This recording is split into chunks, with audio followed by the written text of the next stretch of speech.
everybody? Welcome back to the basement. Welcome back to the channel. We're here with a new engine to the layout. This is the MTH Premier Mikado. Let's check it out right here on Chris's Trains and Things. Another Mikado. Now this is slightly different than the L1 Mikado, which is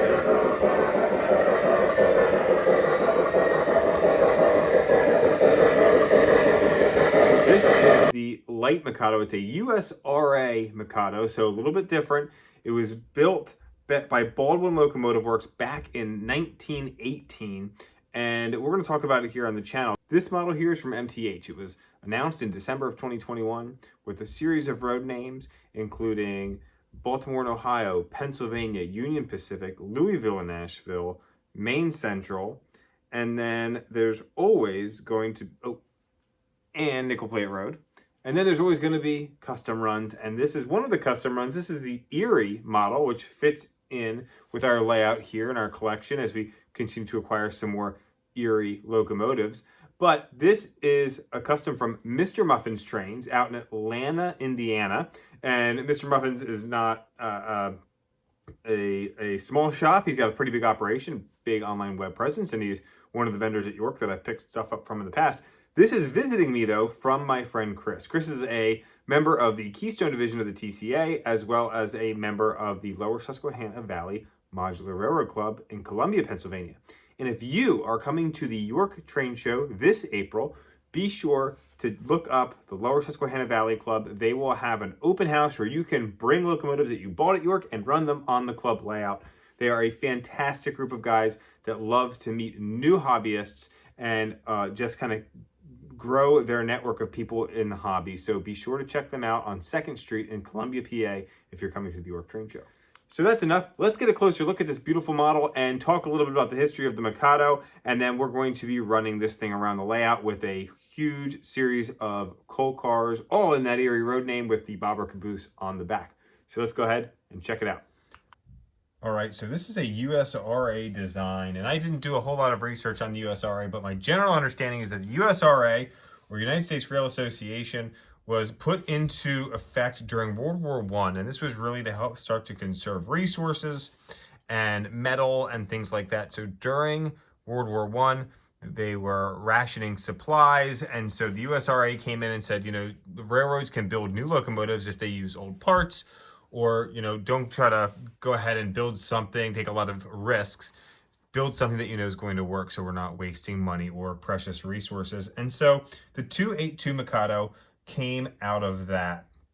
This was a heavy mainline steam power locomotive, even with its relatively small stature compared to some of those larger locomotives that we've seen. This is a 282 locomotive, which means, again, it's got 2 wheels in the front, 8 drive wheels, and then 2 wheels there in the trailing truck. The first one was built for the Baltimore and Ohio, or B&O. It was number 4500, and that model was also done by MTH in this run. 4500 exists at the B&O Railroad Museum in Baltimore, so you can actually go check that locomotive out. Now, because of the conservative and simplistic design of USRA locomotives, these Mikados outlived a lot of the locomotives that came after them that were bigger and more powerful, but also more complicated. Because of their simple design, they were easy to work on and did outlast many other steam locomotives, which is pretty cool.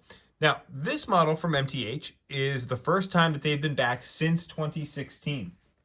And in the 6 years since 2016, MTH has added whistle steam, and this locomotive does feature whistle steam.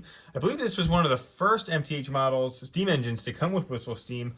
After the Berkshires, they did the 765 with whistle steam, and then this came after that, I believe.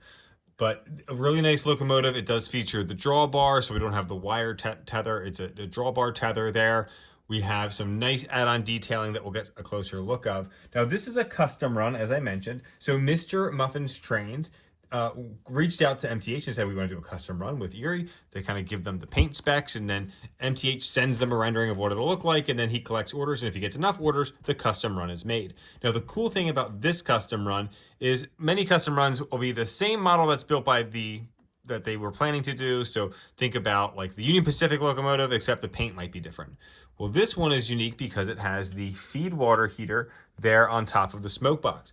I don't believe any of the other models that MTH cataloged during the 2020 release of these had a feed water heater. So that was an additional add-on part that this Mikado had that the other ones did not. And it really creates a big like business looking front end by having that big feed water heater up front. And then we've got the headlight there in the front of the smoke box as well. So I think that just adds a really cool look to this locomotive. Now, like any other MTH locomotive, this has some great PFA sequencing and sounds and dialogue, more realistic than what we found with some of that Lionel crew talk and tower comm communications in a steam locomotive. So that's always a cool aspect of these MTH locomotives. Lots of really fine add-on detailing here as well, but it does only run with conventional mode or DCS. These do not feature Bluetooth, and obviously then you can't run it with Legacy, which for me is a bit of a downer because Legacy runs really well on my layout and DCS tends not to run all that well on my layout. However, this started right up and it's been doing really, really well. So maybe the DCS gremlins have run away for the winter and things are working just fine here on the layout. So with that, we're going to go ahead and hook this up to a series of Erie coal hoppers, and we're going to run this around the layout and listen to some of those great MTH sounds. Be sure to stay tuned for viewer mail after the running session. Some of the other great details that this model has is you're going to have the lines between the cab and the whistle that the engineer fireman would pull down. We've got some opening hatches here on the roof. The dynamo, we've got some painted knobs and things like that, painted crew figure. We also have a drop plate between the tender and the cab, which is a nice touch that MTH offers, and some painted curtains there as well, which is also nice. We've got a simulated coal load in the tender here, and then we have the reverse light on top of the tender also. And then we've got some chains on the tender trucks, which again is a nice touch. Now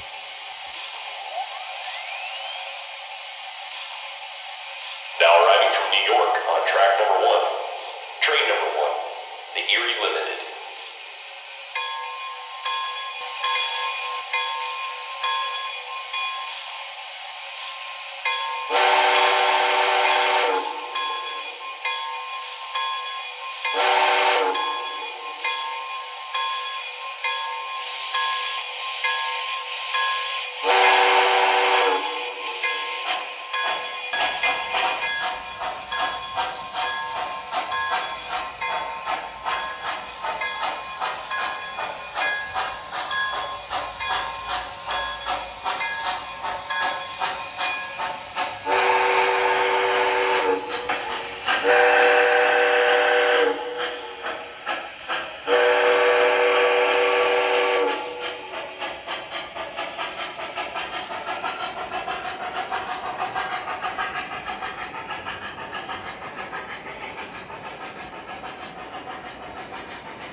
right, so what did you think about this one? This is a great locomotive. Now, these are still available in hobby shops. If your local hobby shop, I know Just Trains has a Main Central version that they've had for a while that has really been tempting me because that Main Central tender is really cool. This probably would have been the one that I would have grabbed, and there are none of these left at Mr. Muffin's Trains. I'm glad my buddy Chris was able to snag this, and we were able to run it here on the layout. So what are your thoughts? Maybe you have one of these yourself. You can go ahead and share that with us if you do. Post in the comments below. And since I said comments below, that means it's time for viewer mail.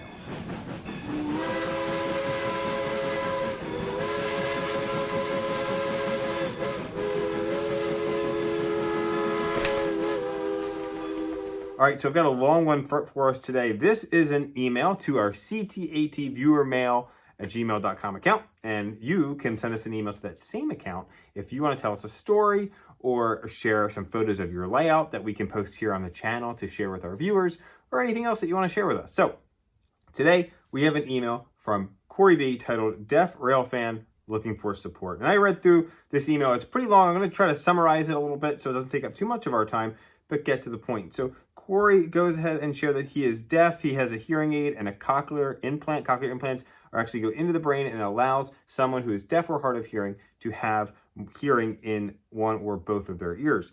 And he is from New Hampshire. And ever since he was a child, he always loved trains, especially railroad equipment from the transition era, 1930s to the 70s. They've always been really important to his childhood. They would always go, as a child, they would always go to the White Mountains and ride the Conway Scenic Railroad. He has many memories of also the Plymouth and Lincoln Railroad as well. But truly, North Conway is where he loves to visit. Now, he also lived close to another tourist rail line as well growing up, the Wilton Scenic Railroad, which had a pair of RDC-2s on the Hillsborough branch, and he always loved running out and being able to listen to the K5 LA horn. And so Corey really loves trains and knows his stuff as well. Now, he's always enjoyed model railroading and enjoyed watching things like on television. I love toy trains, movies as well. He always really wanted to get a Polar Express set. Hasn't been able to do that yet. Take some time, Corey. When you find that job, and we'll get to that in a minute, work hard and you can go ahead and get those things. Now, as long as he could remember, he's always wanted to work for a Heritage or a Class 3 railroad. When he was a junior high school, he really worked towards that. But unfortunately, Corey shares that due to his hearing loss, he struggled to connect with employers to find a job.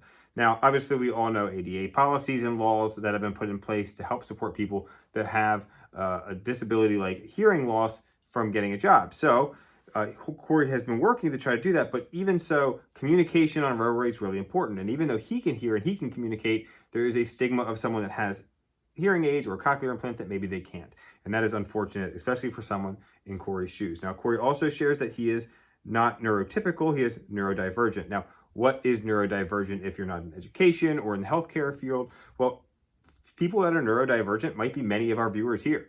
People that have whose brains work slightly differently than someone who would be, quote, neurotypical. So that might be someone with ADHD. Autism is a variation of that. Dyspraxia, struggling with how you pronounce or speak. Dyslexia, reversing letters or numbers, things like that as you're reading. So maybe some specific types of learning disabilities could also be considered a neurodiverse brain. So that's a really brief summary of someone who's not neurotypical, or a brain that's not neurotypical, neurodivergent. Okay, there you go. Quick lesson in education and neurology, I guess, for you from someone who's not a neurologist. So Corey doesn't go on to share exactly what his diagnosis is of being neurodivergent, and that's okay. It doesn't really matter to me, doesn't matter to any of us here, but there's something else going on that he feels has prevented him from being able to get a job on a railway, and that's unfortunate for him. So one of the things he would love to do is get behind the wheel, if you will, or the throttle of a locomotive. And it seems as though there's an opportunity at the Monticello Railway Museum to allow individuals to operate the locomotives for about 40 minutes. And it's called their the MRM's throttle program. And that's pretty cool. They have an EMD F7, which is awesome. Corey shares that he loves F units and similar units with that car body. It's always been a dream to have the opportunity to run an F unit locomotive or similar. So Corey has started a GoFundMe, and we're not going to get into posting GoFundMes and fundraisers and things like this, but this is the first and only one that's been sent to us. And as an educator and someone who works with many neurodivergent students, this one struck a chord with me. So we're going to go ahead and share Corey's GoFundMe in the description of this video, and you can try to help him reach his goal to be able to accomplish this. So that'd be pretty cool. So if you have the means to throw $5 at Corey's GoFundMe, that'd be awesome. You can do it in the name of our channel. That'd be great. Or in the name of someone else. Just if you have the opportunity to do it. If not, just ignore it. Don't worry about it. But Corey, we hope, I certainly do, that you have the opportunity to live out your dreams at some point, and people will become more accepting of those that are neurodivergent, have maybe some hearing loss, as you had mentioned in your story. Thank you so much for sharing that with us, Corey. Corey, my only request is if we reach that goal, you take some photos, you send it back to our viewer mail page so we can share it here on the channel. All right. So everybody, thank you so much. Go ahead and send your stories, photos, or whatnot to our viewer mail email address, and maybe you'll be featured on our next segment. Thanks all so much for watching. Have a great day.